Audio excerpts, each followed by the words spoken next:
قرآن پاک میں جگہ جگہ ہے کہ جب موت کا وقت آ جائے گا نا، ایک لمحہ آگے اور پیچھے نہیں ہوگا. یہ بات لوگ کرتے ہیں، یقین کسی کا نہیں ہے الا ماشاء اللہ. ٹھیک ہو گیا. اور یہ یقین ویسے اسی وقت بندے پہ آتا ہے جب بندہ موت کے منہ سے نکلے. میں ایک دفعہ نکلا ہوں نا، تو مجھ سے کو پوچھے تو میں کہتا ہوں جی دنیا پوری مل کے بھی ایک بندے کو نہیں مار سکتی اگر اللہ نے اس کی زندگی رکھی ہوئی ہے، اور پوری دنیا مل کے کسی بندے کو بچا نہیں سکتی اگر اللہ تعالیٰ نے اس کے لیے موت مقرر کر دی. دیکھیں سورہ النساء میں آتا ہے کہ تم اپنے آپ کو مضبوط قلعوں میں بھی بند کر لو نا، موت وہاں بھی آ کے تو ملے گی. اور سورہ آل عمران میں آتا ہے کہ کچھ منافقین نے کہا کہ ہمارے بھائی اس لیے مارے گئے غزوہ احد میں کہ یہ چلے گئے جنگ میں، دیکھو ہم واپس آئے تھے، ہم تو زندہ بچ گئے ہیں، کاش یہ ہماری بات مان کے اس وقت واپس آ جاتے تو یہ بھی تو نہ مرتے. تو اللہ تعالیٰ نے فرمایا کہ اگر ان کی موت لکھی ہوتی نا تو یہ اپنی مقتل گاہوں کی طرف کھینچے چلے آتے. ان کی موت لکھی نہیں ہوئی تھی. ٹھیک ہے. سورہ لقمان میں آتا ہے نا 5 علوم اللہ تعالیٰ نے فرمایا نا میرے ساتھ خاص ہیں، ان میں سے ایک یہ ہے کہ کوئی جان نہیں جانتی ہے کہ اس کو موت کس سرزمین میں آئے گی، یہ کسی کو نہیں پتا. تو یہ موت اگر آپ کو پتا ہے کہ ایک مقررہ وقت پہ آنی ہے تو پھر اس بیماری کا علاج تو یہ ہے، کسی نفسیاتی ڈاکٹر کے پاس جانے کی ضرورت نہیں ہے، یہ اپنے ایمان کا علاج کریں. اور مسئلہ تقدیر اور موت کے حوالے سے میں اکثر یہ آیت سورہ حدید کی کوٹ کرتا ہوں. یہ آپ حفظ جان بنا لیں جی.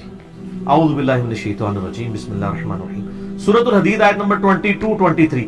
ما اصاب من مصیبت فی الارض، کوئی بھی مصیبت نازل نہیں ہوتی زمین میں، ولا فی انفسکم، نہ تمہاری جانوں میں، الا فی کتاب من قبل ان نبرأها، مگر یہ کہ ہم نے لوح محفوظ میں وہ پہلے ہی لکھ لیا ہے. یعنی زمین پر جتنی تکلیفیں آتی ہیں، یعنی کوئی سونامی آتا ہے، سیلاب آتا ہے، طاعون کا مرض پھیلتا ہے، زلزلہ آتا ہے، اللہ تعالیٰ فرماتا ہے یہ ہم نے پہلے لوح محفوظ میں لکھا ہے کہ 8 اکتوبر 2005 کو پاکستان میں زلزلہ آئے گا اور اس میں 1 لاکھ بندہ مر جائے گا. یہ ہم نے پہلے لکھا ہوا ہے. سر آج کا نہیں، جب سے تقدیر لکھی ہوئی ہے. تمہاری جان میں بھی، یعنی کسی کو بلڈ کینسر ہونا ہے، کسی کے گردے فیل ہونے ہیں، کسی کو ہارٹ اٹیک ہونا ہے، کسی نے ایکسیڈنٹ میں مرنا ہے، کسی نے شیر کے منہ میں جا کے مرنا ہے، کسی نے کریش میں مرنا ہے، کسی نے سمندر میں ڈوبنا ہے. اللہ فرماتا ہے ہم نے یہ پہلے لکھ دیا، ہماری پیدائش سے بھی پہلے. کیوں؟ ان ذالک علی اللہ یسیر، بے شک یہ اللہ پہ آسان ہے. یہ نہ سمجھنا کہ انٹرنل ریکارڈ کس نے رکھے ہیں، اللہ پہ بہت آسان ہے. لِكَيْ لَا تَأْسَوْا عَلَى مَا فَاتَكُمْ، یہ ہم نے اس لیے لکھ لیا تاکہ تم افسوس نہ کرو اس پر جو تم سے چھن جائے. کسی کی آنکھیں چھن گئی ہیں نا، وہ یہ افسوس نہ کرے یار میری آنکھیں کو لے لی.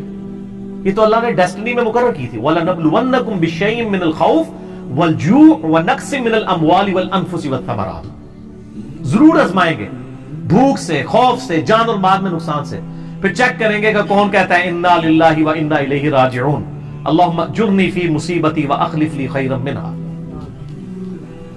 ولا تفرحوا بما آتاکم، اور مت شیخی بگاڑو جو تمہیں مل جائے کہ میں نے بڑا کمال کیا ہے. واللہ لا يحب كل مختال فخور، اللہ تعالیٰ شیخی بگاڑنے والوں کو پسند نہیں کرتا. تو اللہ تعالیٰ نے فرمایا کہ ہم نے تقدیر میں چیزیں اس لیے لکھ لی تھی کہ بعد میں غم نہ کھاؤ. تو سر ہم غم نہیں کھاتے، دنیا میں آپ زندگی گزار ہی نہیں سکتے، کڑ کڑ کے مر جائیں گے. اگر ہر چیز کو آپ کیٹر فار کریں گے، یہ کیا ہو گیا میرے ساتھ، یہ کیا ہو گیا. لوگ کہتے ہیں اگلے دن ایک بھائی کا فون آ گیا جناب، وہ کہتا ہے جب سے نمازیں شروع کی ہیں کاروبار ٹھپ ہو گیا ہے، یہ ہو گیا ہے، وہ ہو گیا ہے. کہتے پہلے رام خوری کر رہا تھا، خود بول رہا ہے، کہتا ہے رام خوری تھی سکون کی زندگی تھی، جیسے ہی لال خوری شروع کی ہے سب کچھ برباد ہو گیا. سر یہ آپ کو کس نے پڑھایا تھا کہ لال خوری کرنے والا اور دین پہ چلنے والا دنیا میں موجوں کی زندگی گزارے گا؟ یہ کہانی تو آپ کو غلط کروائی ہے نا ان وائزین نے. جامعہ ترمذی میں حدیث ہے سب سے زیادہ تکلیف نبیوں پہ آتی ہیں، اس کے بعد ان پر آتی ہیں جو نبیوں کے بعد اللہ کو سب سے محبوب ہوتے ہیں، اور اس کے بعد ان پر جو ان کے بعد سب سے بڑھ کے محبوب ہوتے ہیں. سر یہ آپ کو جو کہانیاں کراتے ہیں نا جی آپ اللہ کے راستے پر آ جائیں کوئی تکلیف نہیں آئے گی، نہ تکلیفیں تو آئیں گی. ہاں آپ کو حوصلہ مل جائے گا صبر کرنے کا. وہ تکلیف یقین کریں آپ راستے پر نہ بھی آتے نا، جو تکلیف آپ کے مقدر میں ہے نا وہ آنی ہے، وہ ٹلنے والی نہیں ہے، وہ اللہ نے آزمانا ہی آزمانا ہے. اور چیک کرنا ہے کہ کون گاڈ کو ریسپانس کرتا ہے اور کون رونا پیٹنا ڈال کے بیٹھ جاتا ہے. نبی علیہ السلام پہ تھوڑی تکلیفیں آئی، 3 بیٹیاں آپ نے اپنے ہاتھوں سے دفن کی ہیں. بیٹے دفن کیے 3. ٹھیک ہے. اور جو جن کو بیٹا بنایا حسن حسین کو، ان کے بارے میں پہلے ہی جبریل آ کے بتا گئے کہ دونوں مار دیے جائیں گے. بیٹی کو بتا رہے ہیں میرے وفات کے فوراً بعد تو نے مر جانا ہے. ساری بخاری مسلم میں حدیثیں موجود ہیں. تو تکلیفیں تو کاٹی ہیں. صحیح مسلم میں آتا ہے کہ طائف کے موقع پر اتنے پتھر لگے کہ خون مبارک سے نالین شریف بھی جو ہے وہ بھر گئے. ٹھیک ہے. اور مسلم کے الفاظ ہیں کہ اللہ تعالیٰ نے پہاڑوں کا فرشتہ بھیجا کہ یا رسول اللہ حکم دیں کہ طائف کے لوگوں کو مسل دیں اس کے اندر. آپ فرمایا کہ چلو یہ نہیں تو ان کی آنے والی نسلیں تو اسلام قبول کریں گی. اور پھر لوگوں نے دیکھا ہے طائف میں بھی اسلام پہنچا ہے. بنو ثقیف تھے نا، انہوں نے اسلام قبول کیا. ابو عبیدہ ثقفی صحابی ہیں، اور انہی کا بیٹا ہے مختار ثقفی جس نے قاتلین حسین سے بدلہ لیا. اسی بنو ثقیف میں اگر حضور اسی وقت کہہ دیتے تو ختم ہو جاتے. تو یہ نہیں ہے، یہ اللہ کو پتا ہوتا ہے کس کو کس وقت ہدایت ملنی ہے. ٹھیک ہو گیا.